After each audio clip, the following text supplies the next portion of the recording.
welcome to SVU. Especially I could even get through it. All right. Welcome to SVupod, especially heinous. I'm Gabe. I'm Tasha. We are on season 2, episode 12, Secrets. The opening scene, there is this guy dressed in a jumpsuit with a toolbox. He opens the door to an apartment where there's this like loud classical music playing, and he's looking around, he's confused. Miss Owens?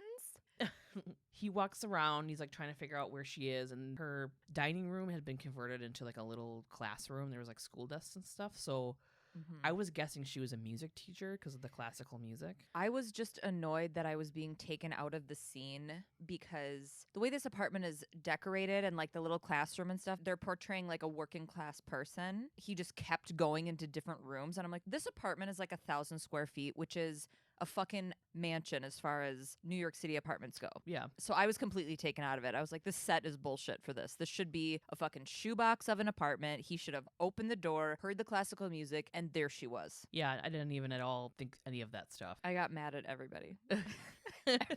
Set designers, fucking writers. People had nothing to do with it. I'm like, you guys, there are so many filters that this went through to get to my eyes for me to go, I don't even live there. And I know that this is like not the way someone, what is this, Friends?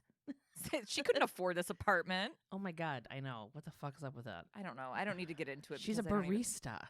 One of them was a barista. One of them played music for tips at that coffee shop. Like, I'm not going, it's whatever. Yeah. So he opens the door to a room and he finds it's like super torn up and Miss Owens is face down on the bed naked and dead. Yeah. But we all knew he was going to find a dead body, you know. The second the door opened. Yeah. He's like, I'm here. Hello, Miss Owens. Oh, shit. Here we go. So Benson and Stabler walk in and forensics are already doing their thing. The victim's name is Marnie Owens. She's 37 and she lived alone. They think she was probably raped, but there also isn't any forced entry into the apartment. So the guy that was fixing the toilet was actually the super. He's understandably like nervous and distraught. Marnie had called him last night about the toilet and how it was keeping her up, but the boiler had gone out. Yeah, he had to fix the boiler first, like prioritize it, and then he was going to come to Marnie's in the morning. Because it was cold, yeah. So Coroner Warner says there's fluid and bruising around the genitals and that Marnie was strangled to death. She had been dead about 10 to 12 hours, but it looked like she put up a fight. But she'll know more after the autopsy. All of a sudden, Marnie's home phone starts ringing. So if you don't know what a home phone is... They were like plugged into the wall, and sometimes they had like cordless ones. Oh yeah, at this point they would have cordless ones. Yeah. Yeah, it was like 2000. We had that, yeah. But also because it didn't go everywhere with you, there was also an answering machine that you could connect to your phone. Yeah, which is like voicemail. But stationary. Yeah. So they let it go to the answering machine and listen to who's leaving a message. Yeah, as soon as it rings, Stabe's like, don't pick it up! Yeah. Oh my God, I heard somebody say like, my kid asked me why we always say hang up the phone. And I was like, yeah, how do you, yeah. Like, I would only mime it. I'd be like, because. You go like this. Yeah. Anyway, so the person that leaves the message on the answering machine is a woman named Ruth, and the caller ID says it's from New York School. I'm not even going to get into caller ID. Forget it. Just, you've already figured it out, I'm sure, from Googling, if you cared about us at all. Dad. The message Ruth left suggests that Marnie is late for something, and they're getting worried. Then they notice a wall full of her achievements and awards, and it looks like she's like a fucking rad-ass teacher. And then fucking Stabler says, school's out. And Olivia looks at him like she's mentally filing a transfer request for that dumb fucking comment. Dude, there's so many in this. Oh. I know. This is a great episode for like SVU one-liners. Yeah. So then theme song. So they're in the squad room and there's no doorman. So the quote doer only had to just follow her in. But there was no forced entry. So it could possibly be a student or a boyfriend. There were traces of semen and 2 different hairs, one matching Marnie. The super had a clean record and a solid alibi, so he's probably out. We also saw him walk in and like he's not the dude. Like we had the behind the scenes. They found a half-empty bottle of Prozac. Cragen said I'd be depressed too if I had that job. And then I was like, if that's not the pot calling the kettle black, no like shit. I don't know what is. You know what I mean? Because right, you're the captain of the fucking SVU. Also, all of us take Prozac. All of us do. Yeah. I mean, I never have, but well, you should. Okay, so there's no therapy appointments in her books. It's all just students. Yeah, she tutored kids on the side. That's why her apartment was set up like a little classroom. Yeah. So her most recent tutoring session was with Ethan Chance Mm-hmm. the night before at 6 p.m. Yep. So Cragen sends them off to the Douglas MacArthur High School. And then sends Munch and Toots to Canvas. Benson and Stabler walking and talking with the principal. I'm going to assume that this is Ruth from the phone call. Mm-hmm. That's what I thought too. She gushed on and on about how amazing Marnie was and how she went above and beyond for the kids, so much so that Ruth said she would be surprised if she had any kind of personal life outside of school. Mm-hmm. Marnie had missed a meeting on Friday, and it was the first one that Ruth can remember her ever missing. Ruth asked Marnie if everything was okay, and Marnie told Ruth that it was nothing she couldn't handle. The detectives ask about Ethan Chance, and Ruth says that he's one of her proteges. She says that Marnie took him from drug corner to applying to colleges. Thanks to Marnie, he's got a bright future. Also, thanks to his hard work and like willingness and, you know. Mm-hmm. Yeah. It takes a lot. You can't just, she led the horse to water. I don't want to take away from her, like, anyway. Yeah. You get what I'm saying. I do. Can't make that horse do algebra. No shit. But if you can, wow, you've got a fucking moneymaker on Oh your my God, hands. what are you doing teaching? Go into the fucking circus. Ruth shows them to Marnie's classroom, and she remains... X equals 2.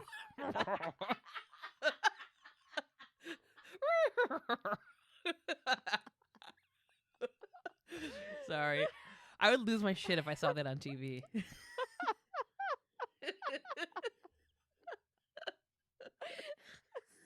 Stupid. I know.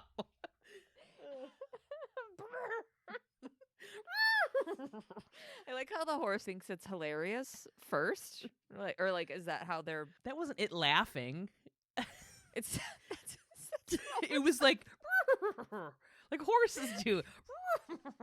X equals 2. That's not laughing. That's how a horse. You do a horse sound.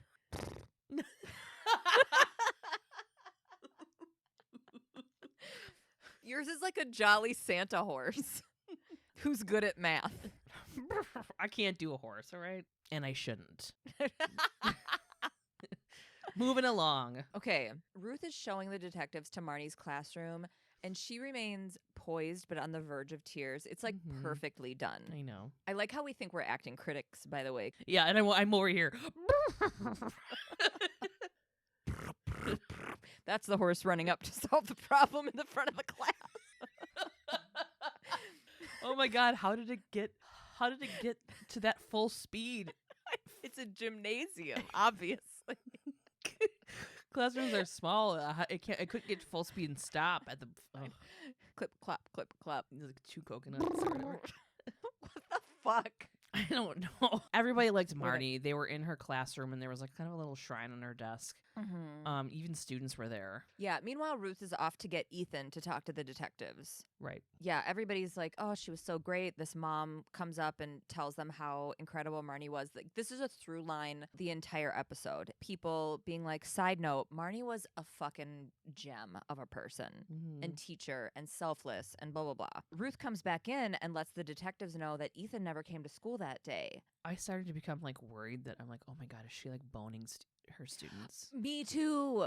Yeah. I know. Yeah. And I think that's what they were... Kind of alluding to. Yes, I think that's what the carrot was like, follow this. And I was Yeah. like, okay. Ethan's mom is a teller at a bank, so Benson and Stabler are going to go there to talk to her. Benson and Stabler go to the bank to talk to Ethan's mom. Mm-hmm. They pull her outside. Isn't there like a conference room in the bank that you guys could go to? It looks really fucking cold outside. And they're like, come out, we're going to talk out here. It's going to be really uncomfortable. Also, this teacher of your son's that you really like, she's dead. She was murdered. This mom is just like, what the fuck is happening? I know. They continue to talk, and as they do, she makes the connection of what they're implying, that Ethan is kind of a suspect here. Ethan went to his tutoring session and came home around 11, which is his school night curfew. She Mhm. says Ethan used to get in trouble for selling drugs, but Miss Owens helped him get himself turned around. She's like, I told Ethan I don't visit nobody in jail.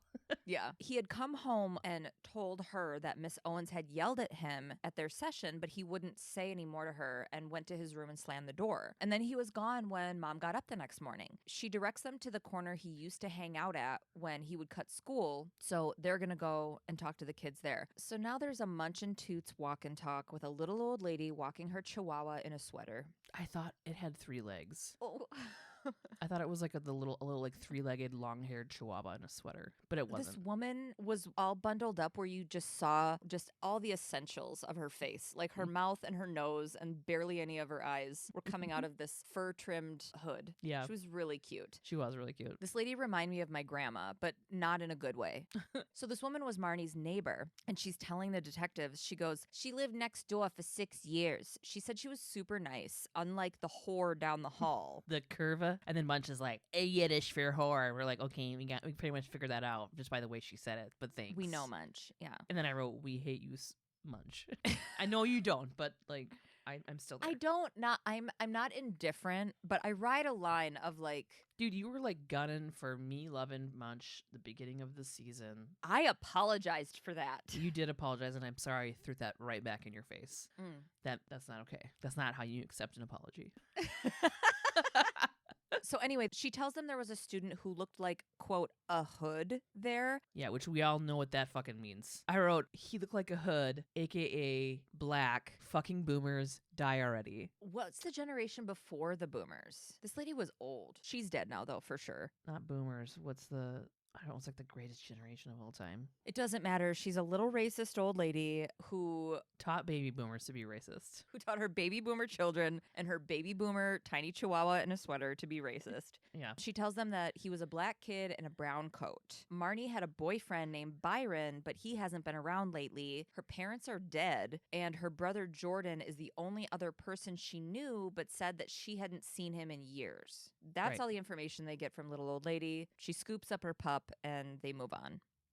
They're at the corner. They got Jordan, Marnie's brother, to look at the body. He's upset, obviously. Also, this dude, he's like acting so hard. Yeah. You notice this?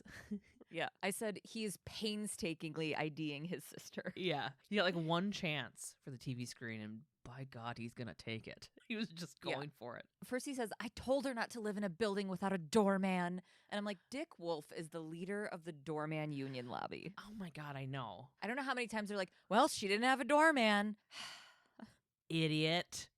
Yeah, we didn't see one cute little like old doorman guy. Anyways, they ask him about Marnie's boyfriend, Byron, and he like snatches their card really hard. Did you see that? He like put his whole shoulder into it. And he's like, boyfriend. Try affair. He's married. So his name is Byron Marks. He's a surgeon over at Bellevue. Get him, boys. Okay, sorry. Benson and Stabler are getting out of their car in the exterior set of Sister Act 2 to find Ethan hanging with his friends. Ethan's not there. His buddies call him Little E, and I sounded like such a middle-aged lady just then. His friends call him Lil E, and tell the detectives he doesn't hang out there anymore. Not ever since he got his edumacation. And then like all the little boys laughed, and I remember that being funny. People say it edumacation, and I don't know why it was funny, but then again, like I remember thinking what's up was super funny. So like I don't know what the 2000s were doing and why, but I was there for it. So the cops press them and strong arm them, threatening to go through their pockets. Yeah. No. I know.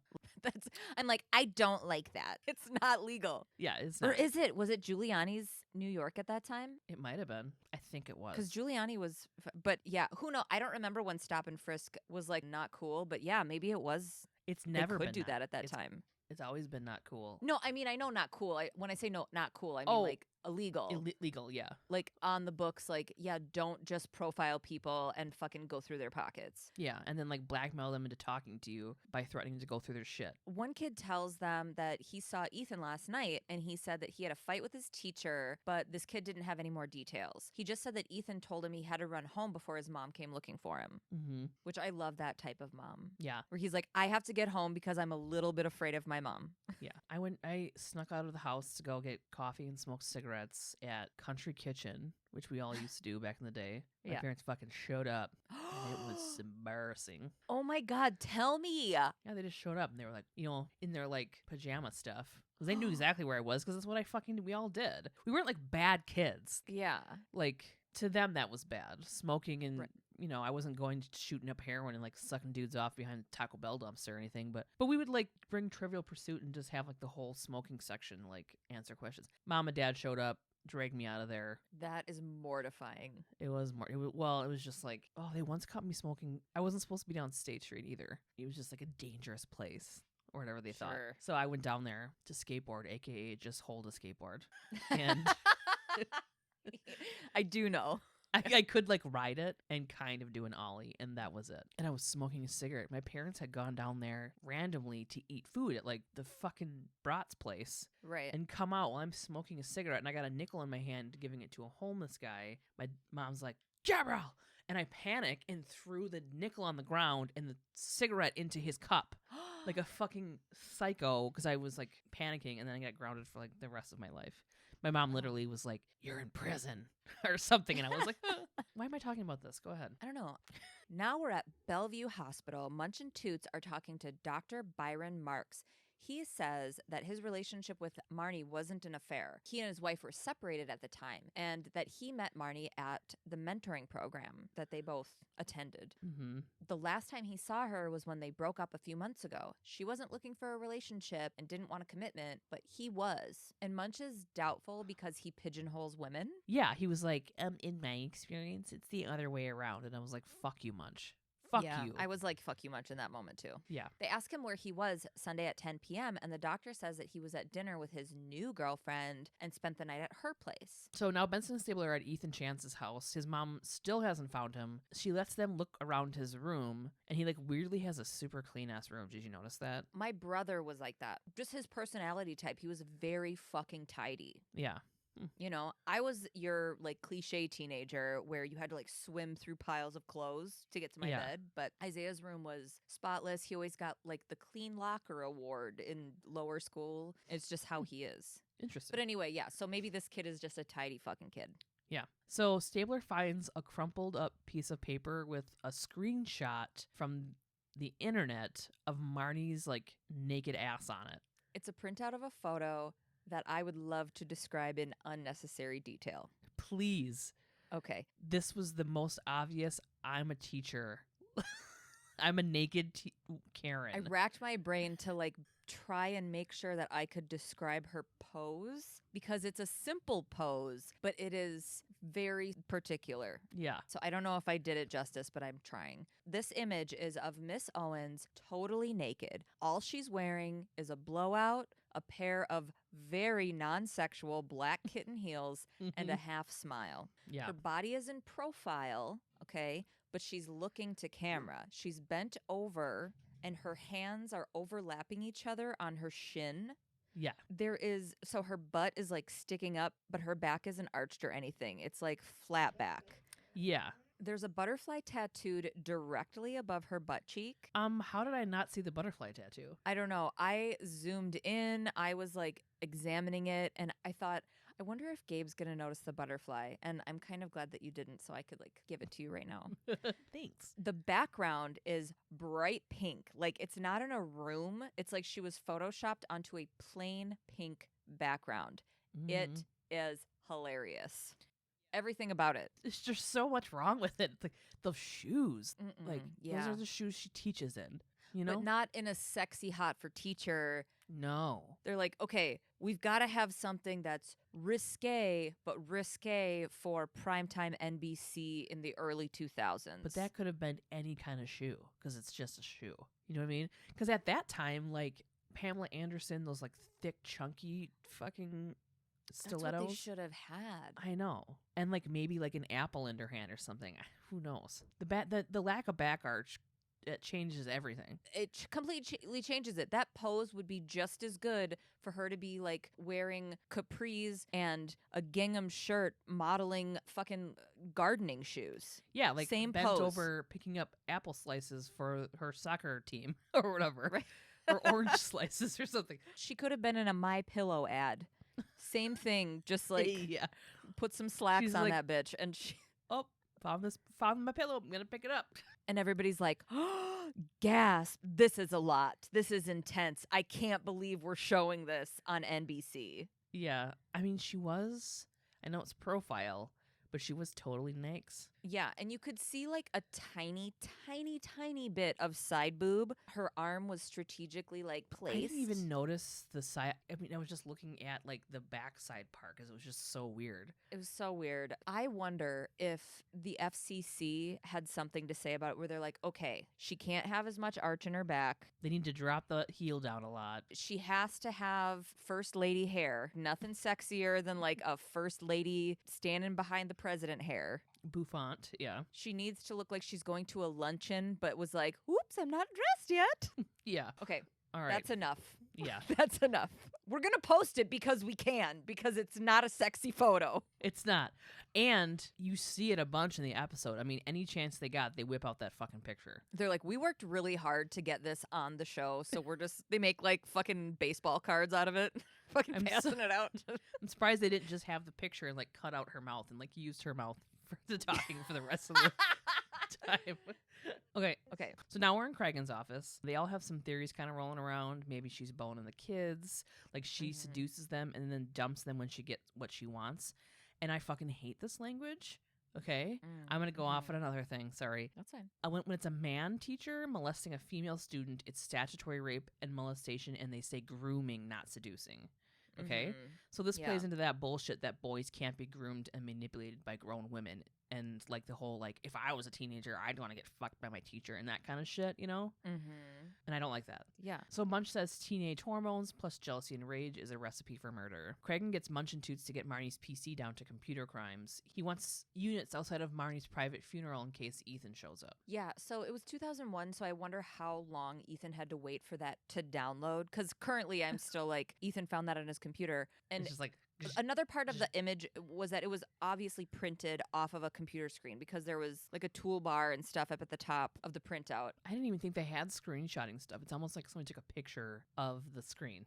I mean, it was all dial up. And you could print stuff out. I don't know. They're at St. James Church. Everybody's there. I guess they had a picture of him or something, but like at the time I thought the only thing they had on him was he was wearing a brown jacket, you know? Yeah. So I was like, okay, have fun.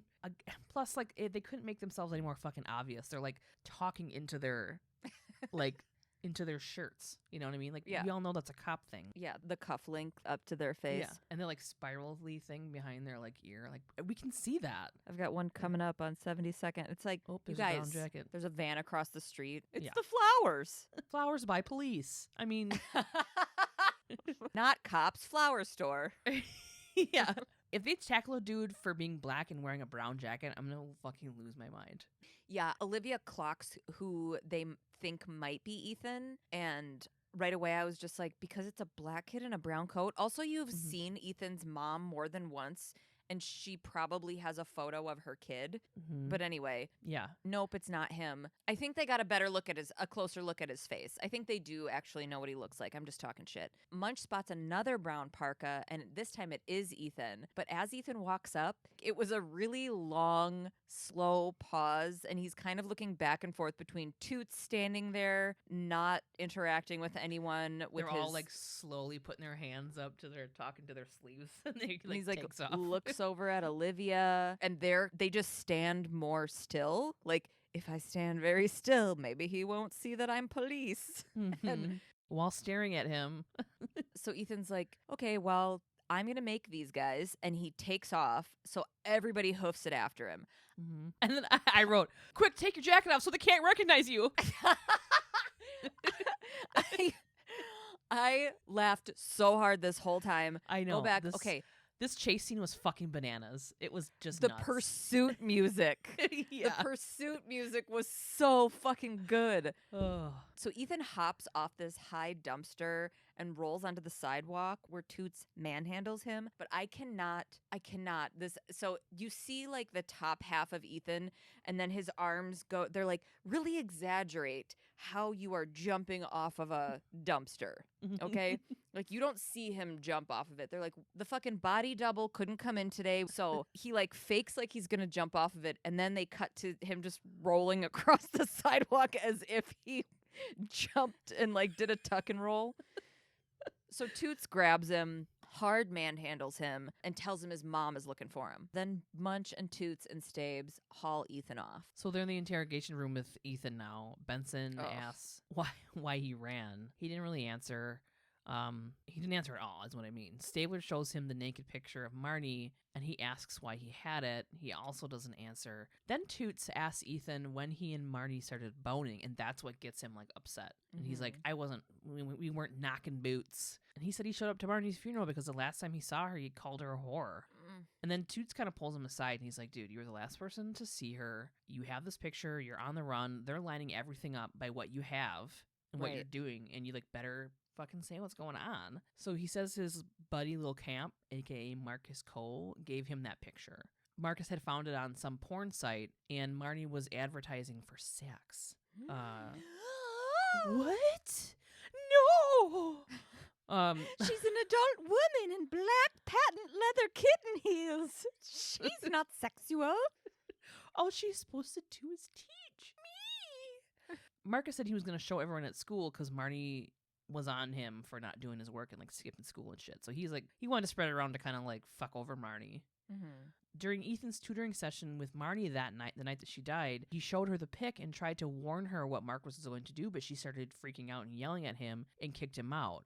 And then the next morning, he tried to come back and apologize before school, but the cops were there, and then like some dude outside in the crowd told him she was murdered. He's super upset because he's like, she never judged me, and she always told me I could be somebody, and like I called her a fucking whore. Benson asked him if she ever touched him, and he was like, it was not like that. She never laid a hand on me. And then I feel really bad for him because he's like crying, and he's like, the last thing he said to this woman he really cared about was that she was a whore, and it was like this weird fight. Yeah. You know. Ugh, I know. So I Craig felt and really his- bad for him too. Yeah. So Craig and Toots doing a little walk and talk. Toots doesn't think Ethan murdered Marnie. His buddy Marcus has a bit of a rap sheet. He's like 17. He's got misdemeanor assaults and a string of drug busts. And it turns out when he showed him a picture to Benson and Stabler, it was one of the kids in the drug corner that Benson and Stabler talked to. Yep. So Craig wants Munch and Toots to go grab him. So they're in the interrogation with Lil Camp. Nope. They're in the interrogation with... They're in the interrogation with Marcus Cole. Benson and Stabler show him the nudie of Marnie. He laughs and he's like, I'm glad it's getting around. He denies like killing her or doing anything. He didn't like her, but he's like, I wouldn't kill a bitch for not graduating me.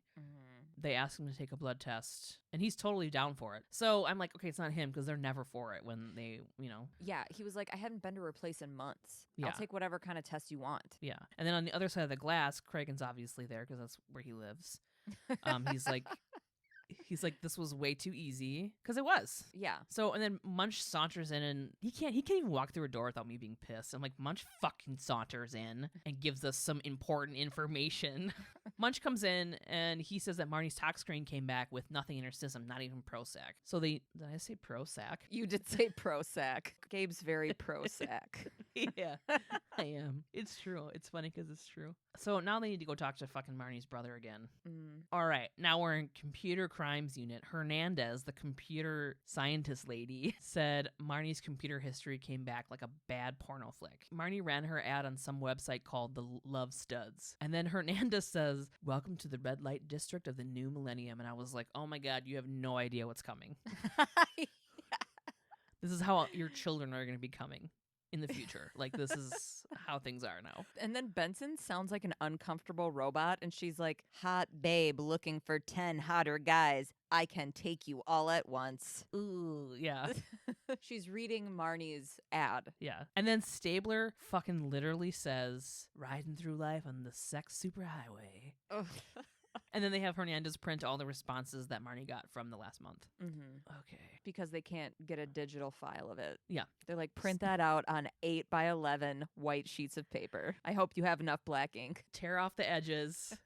Tear up the little edges. All right, so Munch and Toots are talking to Marnie's brother Jordan. I'm assuming it's a restaurant he works at or owns. I don't know. It doesn't matter. He just wants to be kind of left alone, though. Also, I thought Toots was wearing a cowboy hat, but it was just this like beanie in the chair in the background that looked like flares. I think I sent it to you. You did. You sent me a photo. Didn't it look like a cowboy hat? I'll post it. It was like really low on his forehead.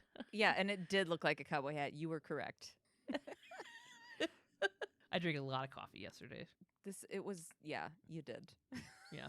I got off the phone with you and I'm like, whoo, that was a lot. I'm like, just trust me. Trust me. I've got all kinds of great ideas. You don't listen to me. I know. Oh, okay. So Munch wants to know why Marnie is on Prozac. And he was like, I don't know. Maybe it was the shrink that I sent her to that prescribed it. Mm-hmm. And Jordan's like, I don't want to fucking sound cold or anything, but I've been preparing for this for a long time. He knew about what Marnie did, and he said some people shoot heroin, some people drink. He said Marnie's drug of choice is sex. So I'm guessing she's a sex addict, or he thinks she is. Yeah, but then Toots is like, she ever talk to you about it? And I'm like, you don't have any siblings, do you, Toots? Yeah. And he's like, she didn't fucking have to, dude. Like, our rooms were next to each other. I heard everything. He said she was self-destructive. He said his mom died a year after he was born, and that their dad was either working or too drunk to care about anything. Ooh, and then he said that their dad never touched Marnie, but couldn't keep his eyes off her chest and made comments about it. And I hate this shit. I hate this kind of stuff. This like made my stomach squirm. Ugh. Yeah. So Munch and Toots are talking to the shrink at his office. He's telling them all about covert incest. He said covert incest. It's like if you're a little girl and maybe your dad like watches you take baths or tells dirty jokes. Then you hit puberty and dad like compliments your figure and maybe buys you lingerie. Then you get older and the only way you can relate to men is through sex. And that's, I guess, what he was calling covert incest. Yeah, I didn't go into the detail of it. I just said, like Donald Trump and Ivanka. Oh my God. Yeah. There's a fucking word for it. Mm-hmm. I never heard of covert incest before. Neither had I. I just was listening to his explanation, and that's the first thing I thought of was, like, he's so, like, inappropriately handsy with his daughter and talks about her looks and her boobs and stuff, like, all the time. Ugh. So the shrink is telling them Marnie's a sex addict, and he prescribed her Prozac for the depression, which she got from her addiction. And he goes on to explain that these people don't enjoy sex. They're numb. And Toots goes, it's like somebody who drinks too much or snorts cocaine or bets the house on the ponies. And this is where we all hear John Mulaney say, there you go, buddy. This is from that bit, the SVU bit that John Mulaney does. Like when somebody smokes too many cigarettes, when somebody buys too many scratchy lotteries. You know the bit I'm talking about? Yes, I do. Yeah. Okay. You got it, Ice. So the shrink says, sex addicts carry so much shame and are always looking for redemption. Hence the over-the-top work with the kids and da-da-da-da. It's painting a full picture of who she is. Munch and Toots are having a walk and talk into the precinct, and Munch is telling Toots that his ex had a series up at an art gallery and blah, blah, blah. This whole story leads to a gigantic print of a nude of Munch. In all natural. Ugh. And Toots is like, so woof. And Munch goes, I'm sure you've got a deep, dark secret. And Toots is like, I'm a Republican. And then I went, wait. And then I threw my computer across the room. Well, I was like, 1860s Republican or 2021 Republican. Like, those are very different. What are we talking about? Whoa. Did you see that? My mic just fell down. It's haunted. Don't touch me. You scare me. Oh my God, the ghost is going to come through the mic and into your body. Don't. Lucky for me, I don't swallow.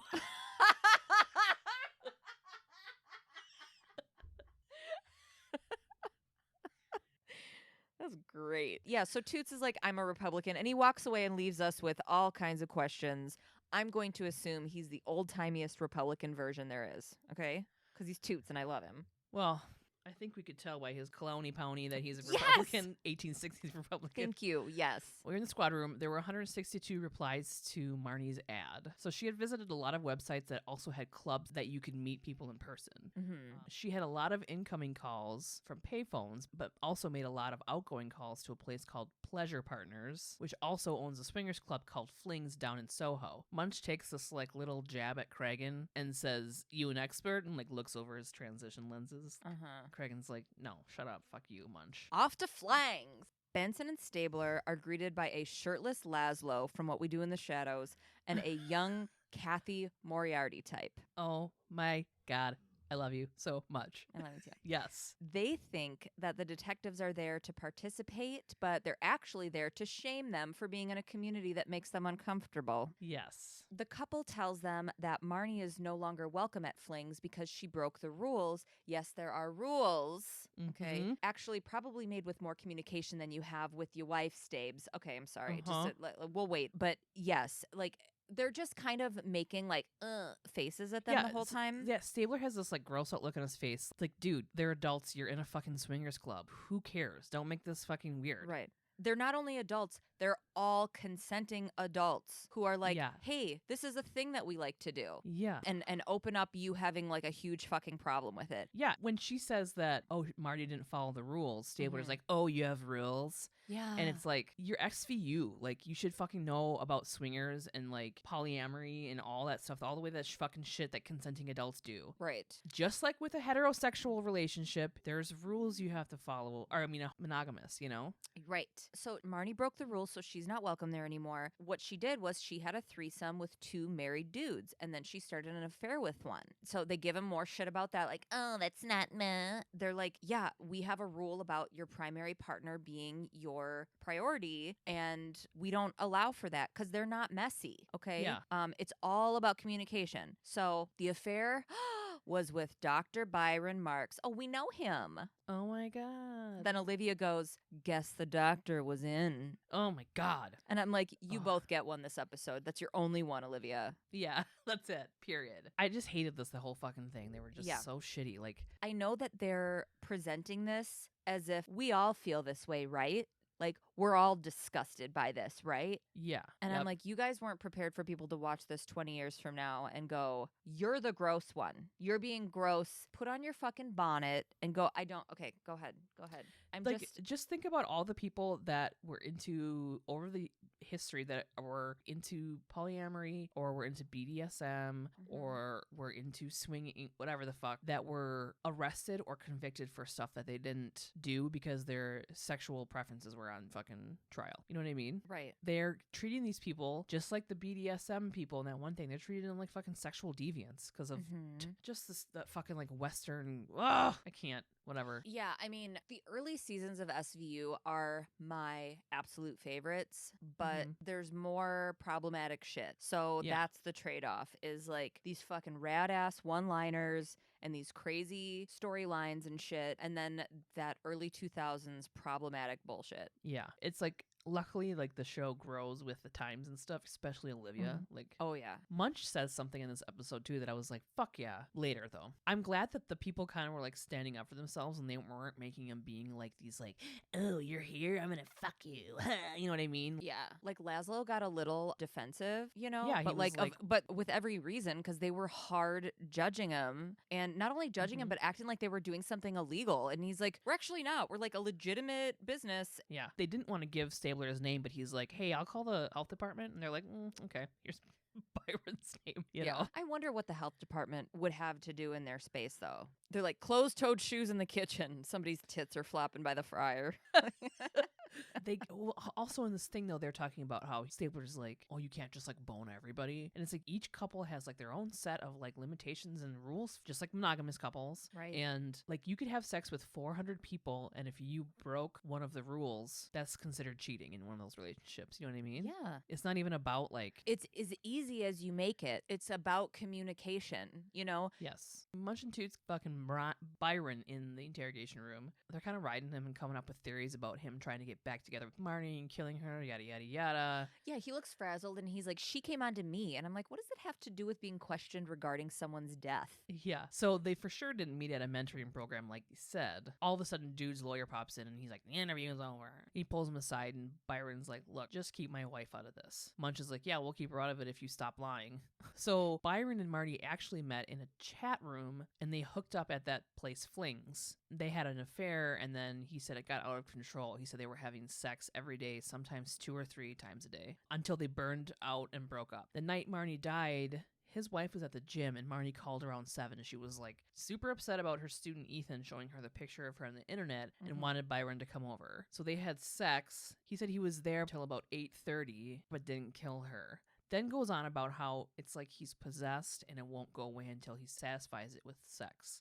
And I don't really know anything about sex addiction. So he says Marnie takes her dates to this place called the Majestic, and then after, if the date goes well, she has this other super sleazy club called Dante's Inferno. And in my mind, I was like, it's probably a BDSM place, and they're gonna get all weird about S&M shit. Yeah. You know what I mean? Oh my god. So this Dante's Inferno, it's dark in there, but there's like a red background kind of, and it looks fucking steamy. And like and this like you just know it smells like misty sex that you can like probably taste in the air. I'm not gonna yuck your yum, but I'd be fucking barfing, dude. Like that smell. Yuck your yum. I know they've been steeping in it, so they don't notice. You know how that is. But like if I just walked into the room out of nowhere, I'm just like, whoa. Like, this is all fucking. This air is all fuck. I'm breathing in fuck right now. Like, I can't. It's thick with fuck in here. Yeah. Like, if I can smell your fucking junk from across the room, like, I'm not going to be, like, smacking my lips in, like, wafty, evaporating, like, sex mist. I'm not doing it. Okay, so then the cops fucking bust into this place, but, like, why? I know. Like, why do they bust in and, like, fucking scare everybody? They're acting like they're doing something illegal. Do you do this at a coffee shop? Yeah, these people were literally just fucking in the dark. Right. You know what I mean? They hit the lights and everyone scurries to the perimeters of the room trying to grab something to cover up with, and they're just like hard shaming all of these people. Toots finds an ounce of weed like it's a big deal. I want you to go back and watch because they pan across the crowd and one random dude looks exactly like Daryl Whitefeather from Crazy Ex-Girlfriend. Daryl Whitefeather. Having a few people over. The fucking boss, like he's the guy, he's got the mustache, and then he comes out like later in the series. Oh my God. Yeah. I love him. And he's like super the dorky dad, you know? Yeah. It was just like a tall, chinless guy with a mustache. So fucking Stabler literally threatens to walk these people out the front door where there are news cameras to shame them. Or if anyone tells them about who Marnie is, they can walk out the back. And I'm like, what the fuck is happening? What are these people doing wrong? Like, and you're asking people to make shit up, like if they don't want to feel shame. And everybody looks so ashamed and sad, and I feel like super bad for these people. Yeah. But like everybody raises their hand. Like they all know Marnie. At the end of this scene, I just said, I love how they're addressing sex addiction and then full stop shaming anyone who's not under a floral duvet in the missionary position with their spouse. Yes. Like, people fuck different than other people, you guys. Yeah. You wish. Gabe, you've been dreaming of like banging it out with Stabes for decades. And you watch this episode and you're like, that's some bland ass sex. Yeah. IRL, probably not. Yeah, I mean. So they're in an interrogation room. By the way, they have like everybody from that place in the cop shop. Craig is talking to the club owner. He's saying that they got him on promoting prostitution, third offense. And this guy is like, nobody's getting hurt. And then Munch pulls out Marnie's picture. And this is like uncorrelated. Like she got murdered. She didn't I don't understand. They're like, sex gets you killed. How do you not know this? I don't know why there's a charge of promoting prostitution, quote. Yeah. I'm like, how is this whatever? There are people doing things to non-consenting people elsewhere. Like, what is this that we're doing? Yeah, I don't get know. it. And can you get a different picture of Marnie because they've seen her face too? Right. He's like, what am I going to get out of this? And he's like, they'll tell the ADA you cooperated if you spill the tea on Marnie. And so he's like, okay, fine. She comes in a few times a week. People really liked her because she would take on multiple dudes at the same time. And then there was one dude that was super into her. He points him out in the like crowd. His name is Philip Montrose. So now Philip Montrose is in the interview room with Benson and Stabler, and he's like, am I being charged with it? I hated this guy, by the way. Oh, yeah. They couldn't get like a creepier guy. He was like perfect. So he's like, am I being charged with anything? Oh my God. Stabler literally says adultery. It's still in the books. Like in this situation, oh my God, he would fucking use some old weird law. And he's like, I saw her on the website. We met up at the Majestic. Then the next night at Dante's Inferno. And then he does this whole like restaurant metaphor thing, and I hate it. Yeah. And I didn't want to type it out. But Benson said, what did you order? And he said, oh, she ordered for the both of us sex with me and 4 other guys. And I wish she would just have stopped at sex because it was super awkward and funny. She ordered for the both of us. Sex. I'll have the sex. Can I have a side effect sex? I'm still pretty full. Can I get a box? He said Dante's Inferno was like an amusement park and Marnie was his favorite ride. And they both liked it rough. You can tell this dude's like never fucked in his entire life. But he said that the night Marnie was killed, he was at his in-laws trying to reconnect with his wife and 2 kids because they were separated. Squad room. Stabler's at his desk and he hangs up a phone that he had undoubtedly just picked up. Dr. Byron's alibi checks out. Toots is like, he's not a murderer, he was just a perv. And then Munch kind of defends Marnie, which I appreciate. Finally. Yeah, he was like, the problem wasn't that Marnie liked group sex. It was that she couldn't stop herself. And then, like, Benson's on the phone and looks over at him like, what the fuck are you talking about? Yeah. Anyways, Munch and Toots, they're, like, fighting. Munch is like, dude, all those people at fucking Dante's Inferno are consenting adults behind closed doors. They don't need an excuse for why they are there. And I was like, thank you. And then, like, Toots makes fun of him for having that picture in the gallery of his junk that he didn't consent to. Yeah. You know? I know. And then Cragen kind of like dads up and he's like, dudes, we're special victims unit, not sex police. And I'm like, okay, thank you. Now let all those people go. Right. Let my people go. Oh my God, I was just about to sing the same thing. Really? We were raised so Christian. I know. Let my people go. Yes. I love you. Put your finger on the camera. Beep. Benson gets off the phone. Yep. So Philip Montrose was arrested 2 months ago for criminal trespass in Connecticut, but he was actually stalking and just got like pleaded down. And oh my God, he was at her memorial service. Yeah. When Cragen came out, he gave them the stakeout pics from Marnie's service, and they're like, oh, there he is in a sea of black kids in brown parkas. Yeah. Benson says he either wanted to pay his respects or stalk her to the grave. What is wrong with this episode? Like, I was like, oh my God, this guy that knew Marnie went to her funeral. Book him. You're like, what? Okay, now we're outside of Philip's work. He's kind of rightfully like, what's wrong with me going to the service? Like, is it a crime? Stabler calls him out about stalking in Connecticut, and he said it was a misunderstanding and he hadn't seen that lady in months. Stabler also told him that he checked in on his alibi and his wife hasn't seen him or his child support in 3 months. And he's like, well, my wife would lie. She tries to get back at me for everything. Then Benson and Stabler are like walking back to the car, and then Benson remembers when Ethan said that when he came back to Marnie's to apologize for calling her a whore, some dude outside in the crowd told him that a woman on the 3rd floor that was a teacher was murdered. So they wonder if like maybe Philip Montrose was maybe the one that told Ethan that. Yeah. Because sometimes those dudes like to come back to the crime, you know? So they got to go back and talk to Ethan. Yeah. Back at Douglas MacArthur High School, Benson and Stabler are at the entry security checkpoint showing a guard a photo of Montrose. And he immediately recognizes him and says he had to boot him twice and then caught him trying to break into the school. So we're getting more and more confirmation that this guy is he's like totally stalking Marnie. Yeah. Benson and Stabler are then in the hall of the school speculating that Marnie may still have been alive if she had just reported the stalking. But couldn't because she was going to get fucking judged. And I was like, yeah, by you guys.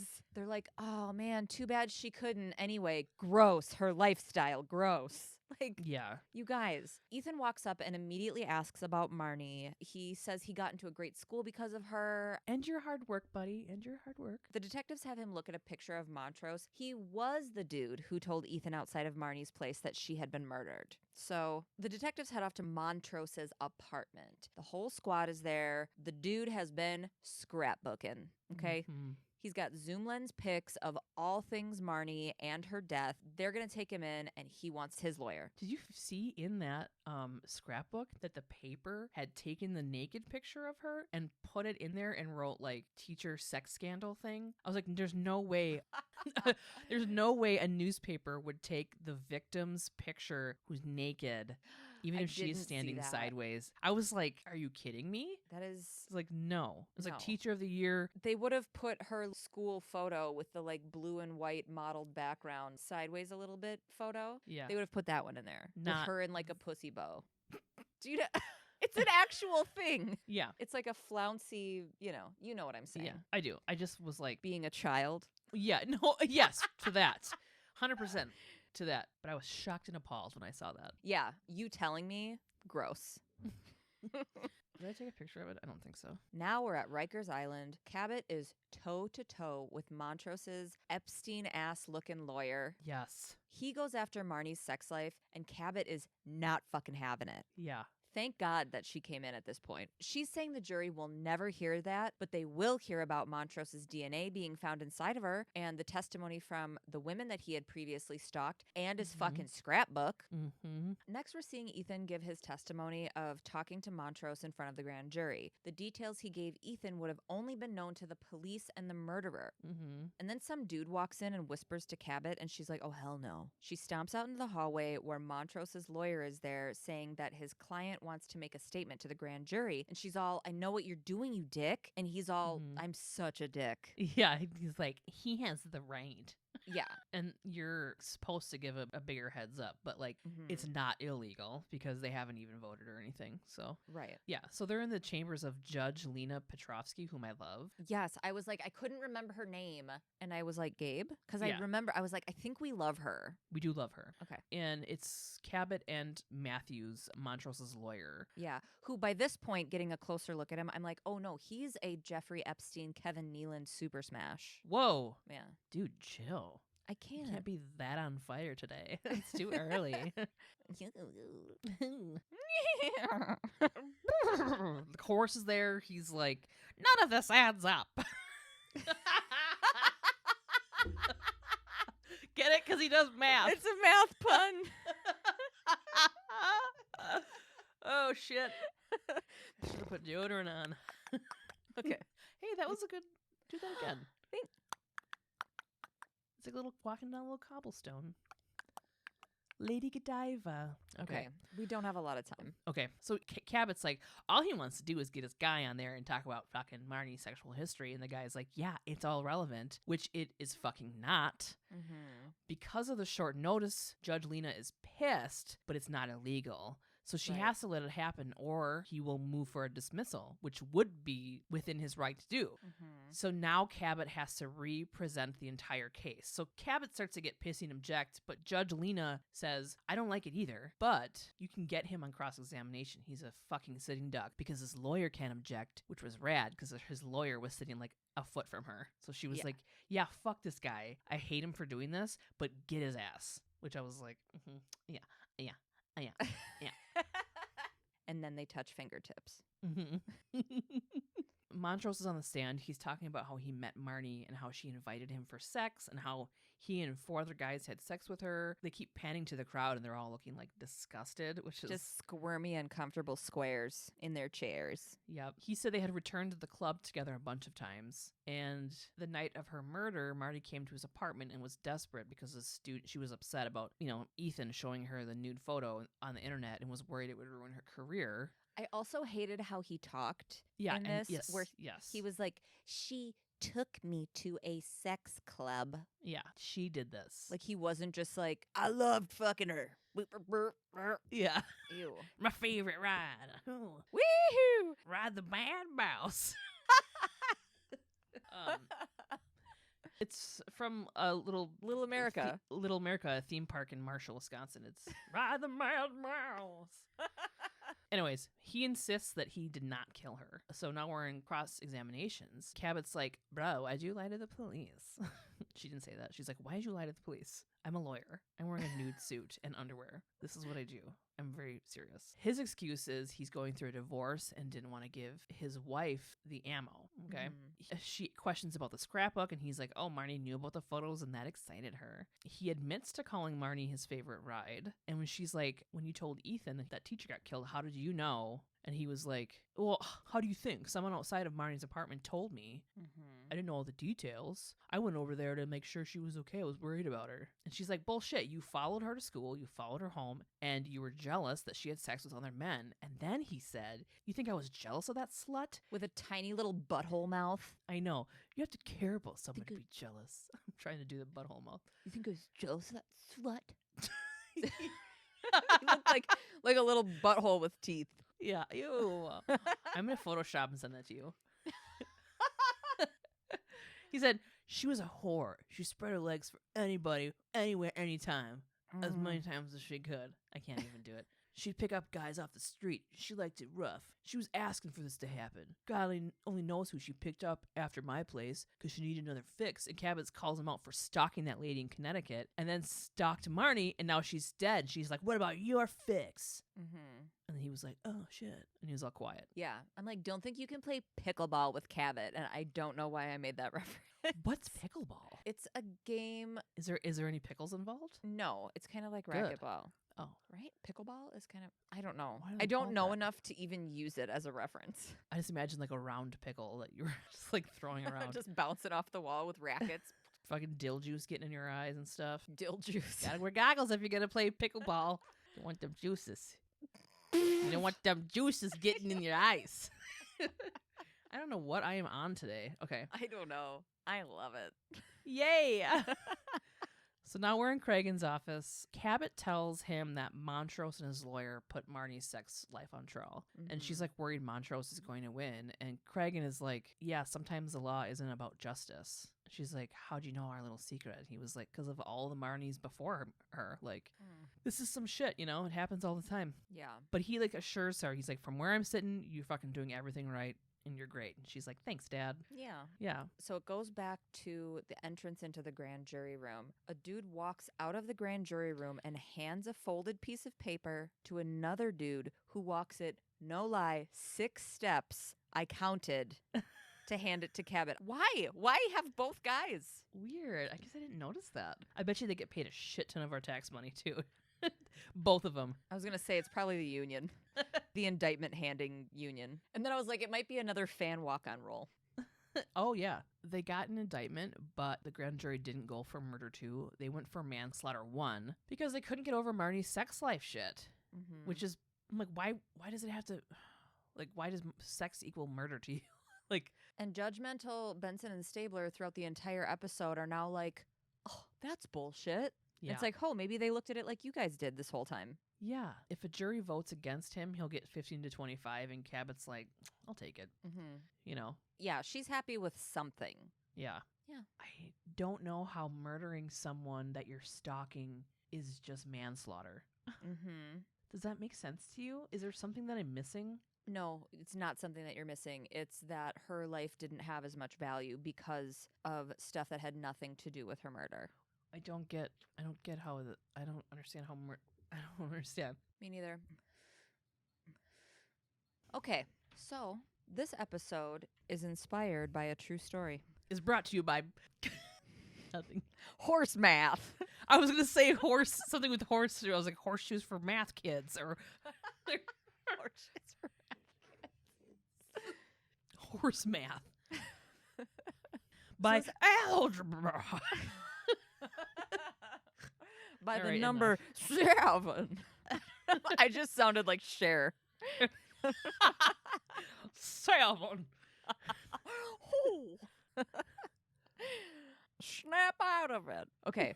Okay, so the early 70s was a time of female liberation and sexual freedom.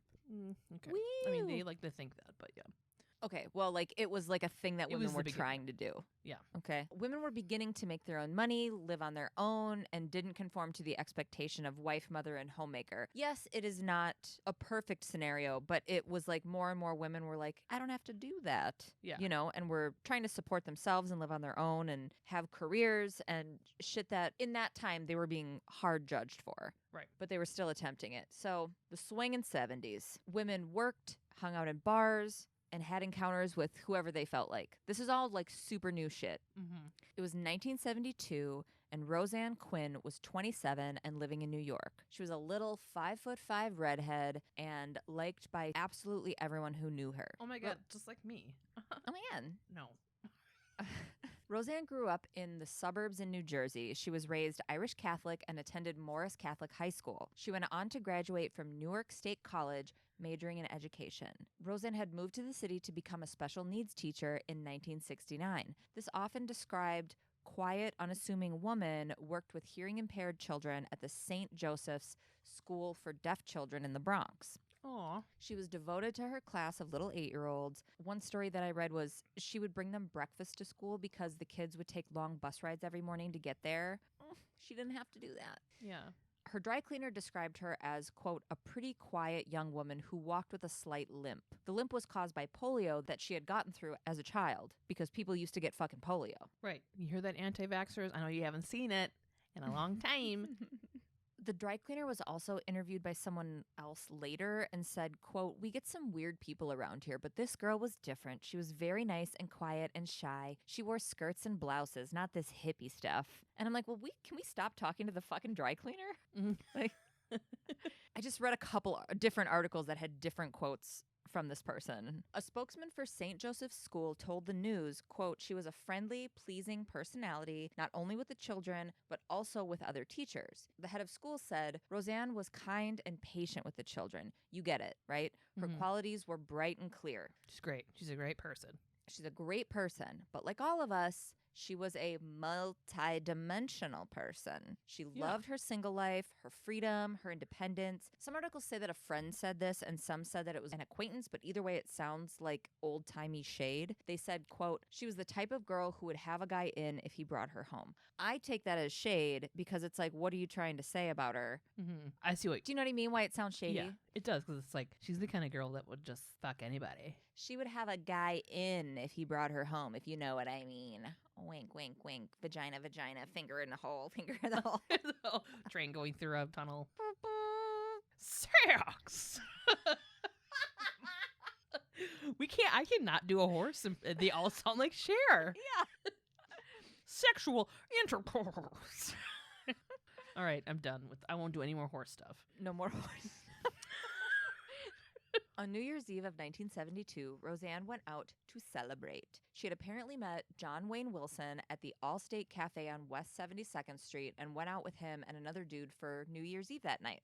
Okay, so there's like differing accounts there, but it's said that that's where she met him, and it's also said that they possibly met at Tweed's Bar on the Upper West Side. This is a place that Roseann frequented. Whatever account it is, that's where they went out to, was Tweed's Bar, okay? Wilson was charming. He was tall, lean, and good-looking. He was 23 with a little blonde mustache, which completely takes him out of the being good-looking running for me. Oh, my God, me too. I hate blonde people, and I hate their blonde mustaches. Okay, go ahead.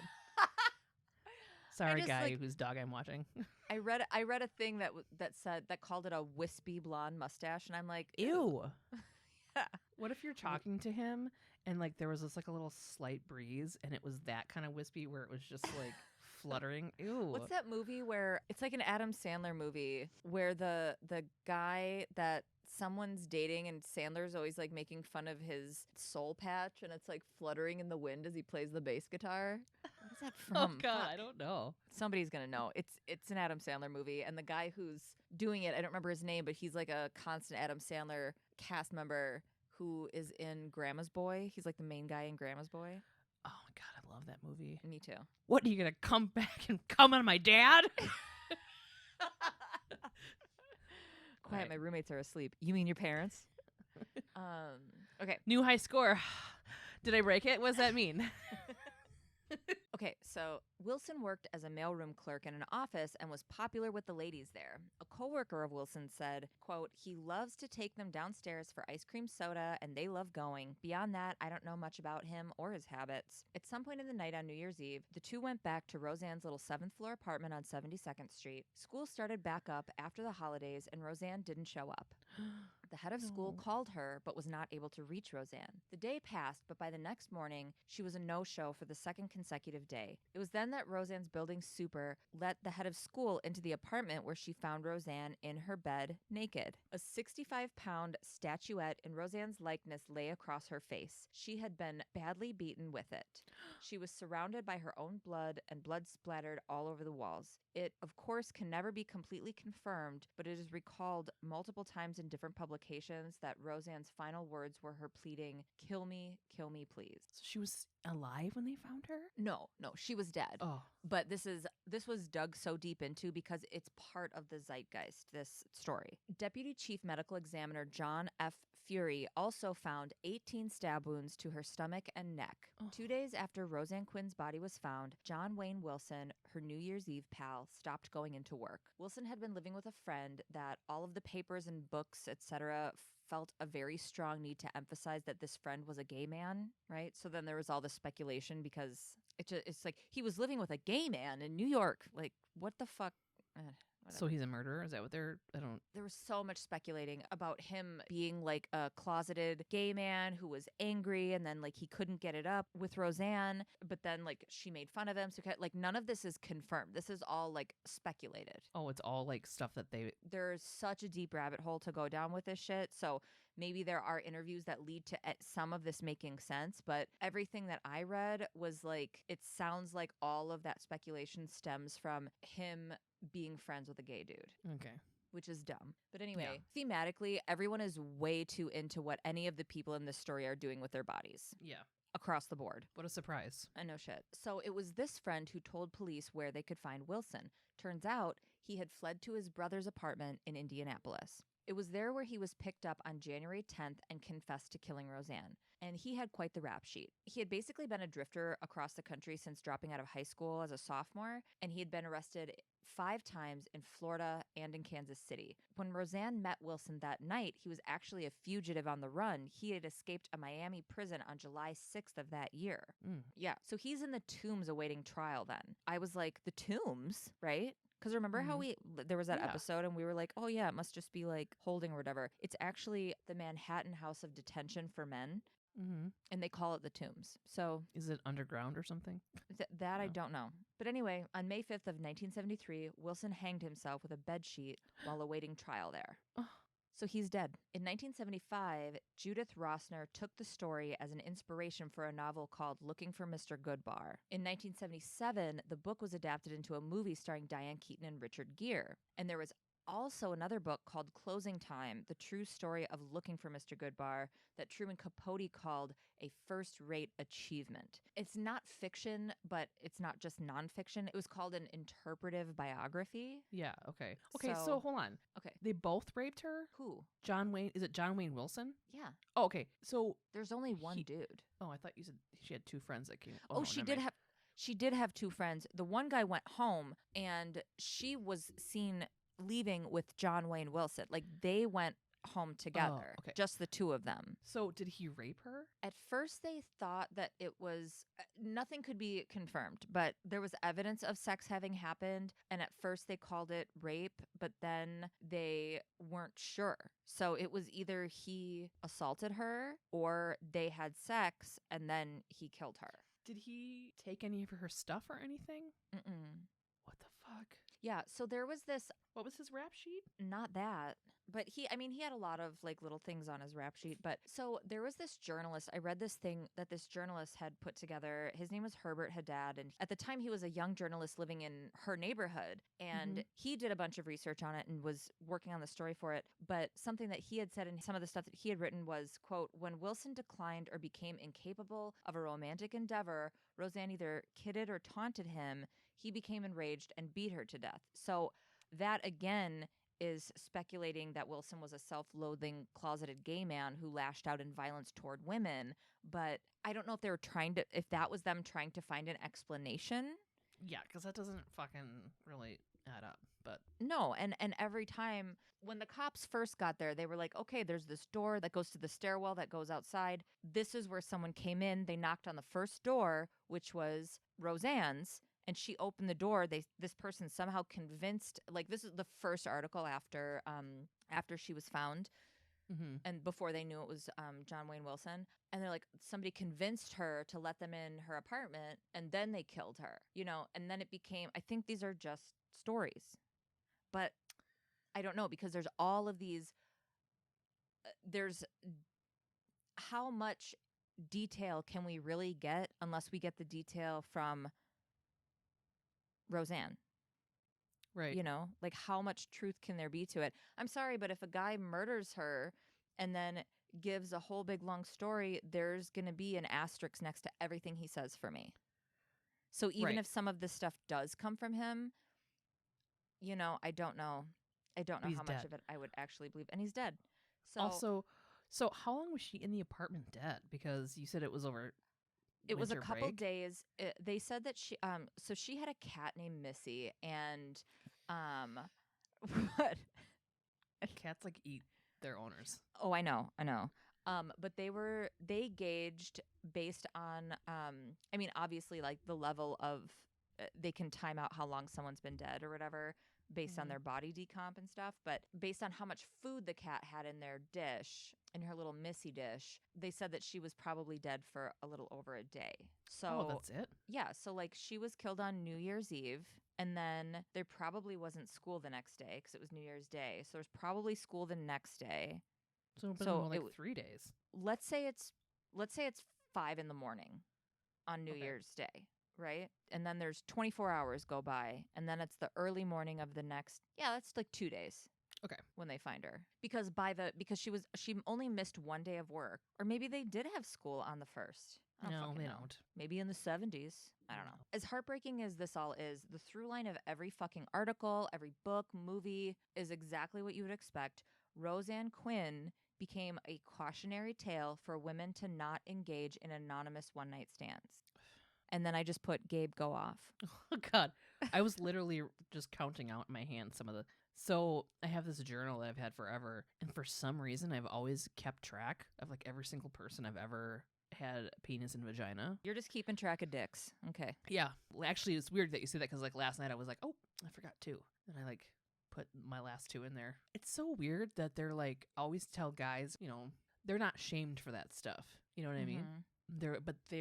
Women are. But it's like, who are these guys having sex with then? Right. Well, they're having sex with the women who are being shamed for having sex with them. And I they know, themselves and are it's- shaming the women for having sex with them. Yeah. Not even that long ago. Like, how many fucking college movies had the like walk of shame thing for women where they would have sex with a guy and then they would leave and they would like, everyone would open the door and like laugh at them. Mm-hmm. You know what I mean? But yeah, so every article, everything, like these books, everything was saying like, look at what happened. Look at what happened because of this new lifestyle that women are trying to lead. This is what can happen. So get back in your aprons, get back in your kitchens. Are you going to live in an apartment alone? You know? Yeah, I know. Thanks for the good chaser. You're welcome. I'm waiting for you to go, I hated it and I hate you and I hate men. The last part. I love you. Okay, no horse stuff starting now.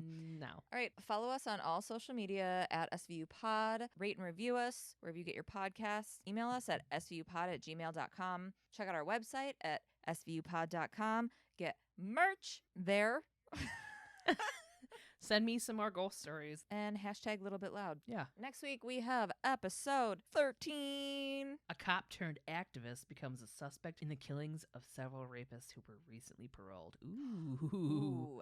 Season 2, episode 13, Victims. And the cop turned activist is Eric Roberts. Who's that? He's an actor. Oh, is he? Yep. Or is he a horse?